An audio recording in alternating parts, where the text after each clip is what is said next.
Price எல்லாம் தேவனுக்கு மகிமை உண்டாவதாக.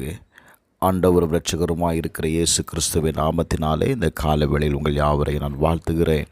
இந்த நாளுக்கான தேவனுடைய வார்த்தை சங்கீதம் 122 அதிகாரம் 7வது வசனம். உன் அலங்கத்திற்குள்ளே சமாதானமும் உன் அரண்மனைக்குள்ளே சுகமும் இருப்பதாக. எனக்கு அன்பானவர்களே, வேதம் சொல்லுகிறதை கவனியுங்கள். நம்முடைய வீட்டிற்குள்ள சமாதானம் ரொம்ப அவசியங்க. இன்றைக்கி அநேக நேரத்தில் இந்த சமாதானத்தை நாம் காத்து கொள்ளுகிறது இல்லை.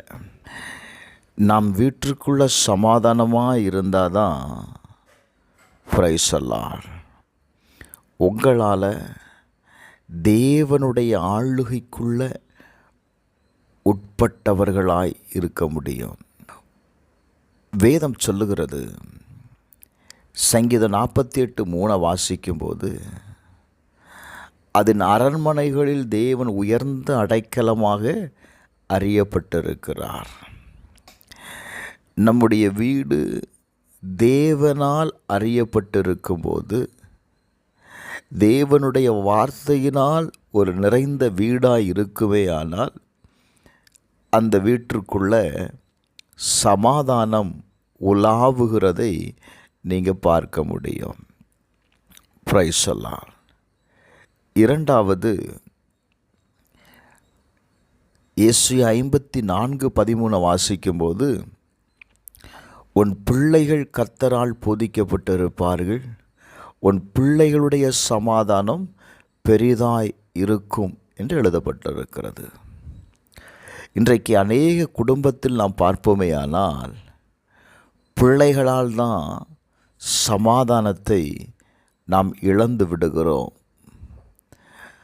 அப்போ பிள்ளைகளினால் அந்த சமாதானத்தை நாம் இழந்து விடாதபடி இருக்கணும் அப்படின்னா, உங்களுடைய பிள்ளைகள் தேவனால் போதிக்கப்பட்டவர்களாயிருக்க வேண்டும். இன்றைக்கு பிள்ளைகளுக்கு நாம் எல்லா காரியத்தையும் கற்றுக் கொடுக்கிறோம். ஆனால் வேதத்தை கற்றுக் கொடுக்க நாம் மறந்து விடுகிறோம். மூன்றாவது, யாக்கோபு 3:18 வாசிக்கும்போது, நீதியாகிய கனியானது சமாதானத்தை நடப்பிக்கிறவர்களாலே சமாதானத்தினாலே விதைக்கப்படுகிறது என்று எழுதப்பட்டிருக்கிறது. நீதியின் கனியானது, நீதியான காரியங்களை நீங்கள் செய்யும் பொழுது என்ன நடக்கு தெரியுமா? நீங்கள் சமாதானத்தினாலே விதைக்கப்படுகிறது. பிரைஸ் எல்லாம். அப்போ நீதியை செய்யும் பொழுது, நீதியை நடப்பிக்கிற ஒவ்வொருடைய வாழ்க்கையிலையும் சமாதானம் செயல்படுகிறதை நீங்கள் பார்க்க முடியும். இந்த கால வேளையில் நான் சொல்லுவேன், உங்களுடைய வீட்டுக்குள்ள சமாதானத்தை நீங்கள் தான் காத்து கொள்ளணும். இந்த சமாதானத்திற்கு தடையாய் எழும்புகிற எந்த காரியமாக இருந்தாலும் சரி, அதை உடனே நீங்கள் என்ன பண்ணிடணும்? சரி பண்ணிடணும். பாருங்கள், பிரைஸ் எல்லாம். அப்படி நீங்கள் சரி பண்ணலை அப்படின்னா உங்கள் வீட்டிற்குள்ளே என்ன நடக்கும் தெரியுமா? சில சாத்தானுடைய வல்லமைகள் செயல்படுவதை நீங்கள் பார்க்க முடியும். அதனால தான் இயேசு சொன்னார், மத்தேயு 5:9, சமாதானம் பண்ணுகிறவர்கள் பாக்கியவான்கள், அவர்கள் தேவனுடைய புத்திரர் எண்ணப்படுவார்கள். எனக்கு அன்பானவர்களே, எல்லா காரியத்திலையும் நீங்கள் சமாதானத்தை காத்து கொள்ளணும்.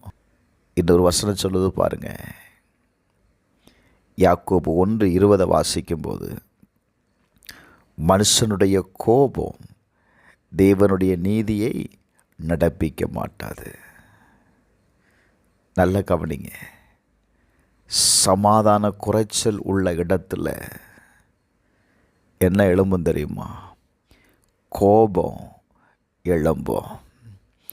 உங்களுக்குள்ளிருந்து பொங்கி வருகிற கோபம் தேவனுடைய நீதியை செயல்படுத்த விடாது.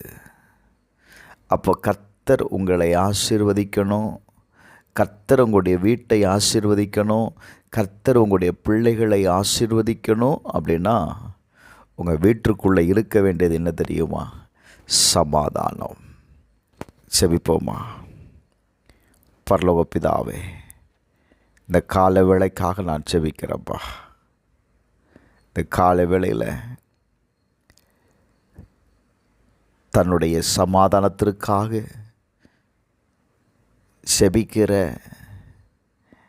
இன்றைக்காவது என் நாள் சமாதானமாக இருக்காதா என்று ஏங்குகிற ஒவ்வொருவருக்காக நான் செபிக்கிறேன். அவர்களுக்கு வேண்டிய சமாதானத்தை கர்த்தர் கொடும். ஒரு ஆசீர்வாதம் உண்டாகட்டும். இயேசுவின் நாமத்தில் ஜெபிக்கிறேன் நல்ல பிதாவே. ஆமென், ஆமென்.